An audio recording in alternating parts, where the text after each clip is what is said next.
దిగంబర దిగంబర శ్రీపాదవల్లభ దిగంబర. శ్రీ గురులీలామృతము 39వ అధ్యాయము. సోలెడు బియ్యముతో సమారాధనము. సిద్ధముని నామధారకునతో శ్రీ గురుదేవుల మహిమను వర్ణించు సంఘటనము నొకదానినిట్లు తెలుపుచున్నాడు. గాణగాపురమునకు భక్తులనేకులే తెంచి శ్రీ గురుదేవుల అఖండ వైభవముగా భిక్షసేయుచుండిరి. ఈ సందర్భమును పురస్కరించుకొని వారు బ్రాహ్మణ సమారాధనమును బీదల కన్నదానమును జరుపుచుండిరి. భాస్కరయ్యను నొక పేద బాపడు సోలెడు బియ్యమును అందులకు సరిపడు పప్పు దినుసులు వీనితో స్వామివారికి భిక్షజేయ గాణగాపురమునకు వచ్చెను. మఠమునంద బియ్యపు మూటనొక మూల నుంచి సమయమునకై వేచియున్నాడు. ప్రతినిత్యము నేనని స్వామికి భిక్ష చేయుచు వారికి ప్రీతికరముగా సమారాధనములు సలుపుటకు భక్తులు ముందంజ వేసి సిద్ధమగుచుండిరి. భాస్కరయ్య ఏమి చేయగలడు? అనుదినమొక్కొక్క భక్తుడు భాస్కరయ్యను సహితము సమారాధనమున కాహ్వానించుచుండెను. భాస్కరయ్య సమారాధనముల కేగుచు విందు భోజనమారగించి వచ్చి మఠమున నిద్రించుచుండెను. ఇట్లు చాలా కాలము గడచినది. స్వామివారిని మాత్రమే భిక్షకు రమ్మని ఏకాంతముగా ప్రార్థింప భాస్కరయ్యకు అవకాశము లభించలేదు. అందరిని ఆహ్వానించుటకు తన వద్ద నేమున్నది సోలెడు బియ్యము, అందులకు సరిపడు పప్పు, ఉప్పు, చింతపండు, కారము పొడి, కొద్ది పైకము మాత్రమే గదా. చింతాకంత బంగారముతో మెడకొక గొలుసు అన్నట్లయినదా విపురుని పరిస్థితి. స్వామివారికి భిక్ష చేయనిది మరలి వెళ్ళకూడదను సంకల్పముతో విధి లేక సమారాధనలకేగి తృప్తిగా భుజించుచు హాయిగా మఠమున నిద్రించుచు కాలమును గడుపుచుండెను. భాస్కరయ్య వైనమును జూచి ఎల్లవారతనిని హేళన చేయదొడగిరి. సత్రమునందు భోజనము, మఠమునందు నిద్రకు నోచుకొనిన భాస్కరయ్య భాగ్యమే మహాభాగ్యమని ఒకడనును. స్వామివారికి భిక్షనొసగుటకై వచ్చి చాలా రోజులైనను పాపమే తనకి అవకాశము లభించనే లేదు. పాపము పరస్థలమునందెంత కస్తిపడుచున్నాడోయని ఇంకొకడు సానుభూతిని చూపును. కస్తిబడుటకేమి కొదవయున్నది?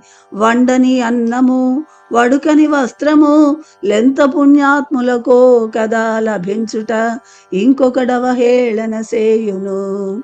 పాపమాతడేమి చేయగలడు? ఒక చోట కూర్చుండి చింతించుచుండెను. చిత్తశుద్ధి కలిగి తనకు భాస్కరయ్య భిక్ష చేయవలయునని వచ్చిన సంగతి స్వామివారికి తెలియకపోలేదు. ఆ బీద బాపడు అనుభవించు మనోవేదనను తెలిసికొనెను. మరునాడెవడో స్వామికి భిక్షనొసగి విరివిగా నన్నదానము సలుప సంసిద్ధుడై వచ్చి వందనమునరించి భిక్ష స్వీకరించుటకు సమ్మతింప ప్రార్థించెను. అందులకు నరసింహ సరస్వతి స్వాముల వారు, ఈనాడు నేను భాస్కరయ్య భిక్షను స్వీకరింపదలచితిని. ఇది నిజము. భాస్కరయ్య సలుపు సమారాధనమునకు మీరెల్లరూ వచ్చి భుజించిపోవలసినదని ఆజ్ఞాపించిరి. స్వామివారి సమక్షమున నెవ్వరునూ పెదవి విప్పి మాటలాడలేదు. ప్రక్కకు వెళ్ళి హరిహరి గురువు మాట దాటరాదు, గడ్డపారమింగరాదన్నట్లయినది ఈనాటి మన వ్యవహారము. భాస్కరయ్య సోలెడు బియ్యముతో సమారాధనము సేయుట, మనము భుజించుటయా గోవింద గోవింద. ఒక్కొక్కనికొక యుద్ధరిణెడు గంజి అయినను రాదే అని చింతించిరి. ఈనాటికి మనం ఇండ్లలో మనము భుజించుటయే మేలని కొందరన్నారు. 10 నోళ్ళు 10 మాటలు, ఇదివరకెందరో సమారాధనములు చేసిరి. సమారాధనము నాడా అన్నదాత పేరు వినుటయే గాని మరలా వారి వారి పేర్లను మనము మరచిపోయినాము. ఇక భాస్కరయ్య గారి పేరు మనమీ జన్మమున మరువలేము సుమా అని బలుకుచూ నెక్కడి వారలెక్కడకు బోయిరి. శ్రీ గురుదేవులు భాస్కరయ్యను పిలిచి, ఓయి, ఈనాడు నీవు తెచ్చిన బియ్యమును వండి వంట సిద్ధము చేయుము. నీ భిక్ష నేను గ్రహింపనున్నానని అనుగ్రహించిరి. భాస్కరయ్య మనసు పరిపరి విధముల పారాడజొచ్చెను.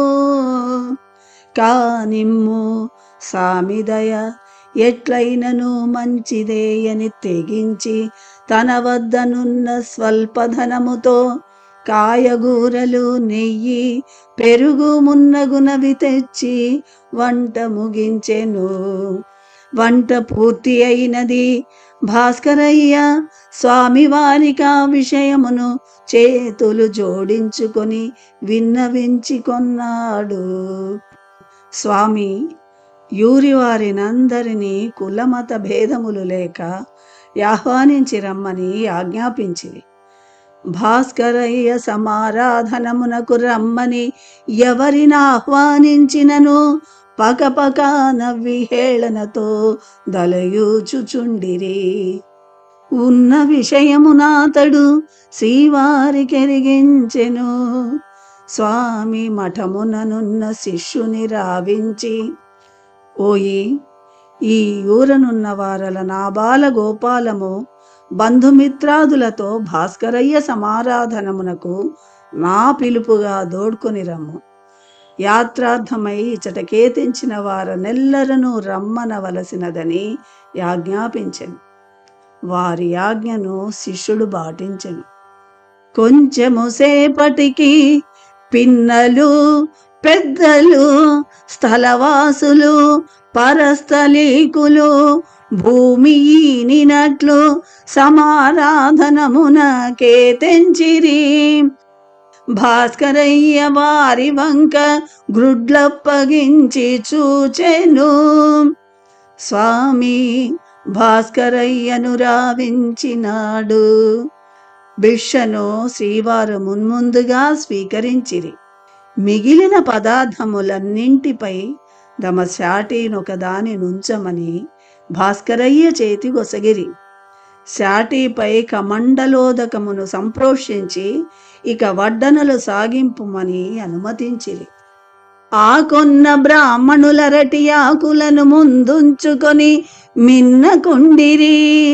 సోలెడు బియ్యముతో వండిన అన్నములో స్వామివారికి భిక్ష జరుగగా మిగిలిన అన్నము ప్రాణాహుతులకు సరిరాదుగదా, విస్తరికొక మెతుకైనను లభించునాయని ఎవరి మనసులో వారికి వారే సంశయించుచు ఒకరి మొగమొకరు చూచుకొనిరి. పాత్రాభిఘారము జరిగినది. పచ్చళ్ళు 2-3 రకములన్నీ ఆకులందు వడ్డింపబడినవి. పప్పు, పొడి కూరలు, అన్నము, చిత్రాన్నము, పాయసాన్నము, పులుసు, మజ్జిగ పులుసు, అప్పళములు, వడియములు వడ్డనలందరికీ జరిగినవి. అన్ని ఆకులయందును నేతిని పుష్కలముగా నిడిరి.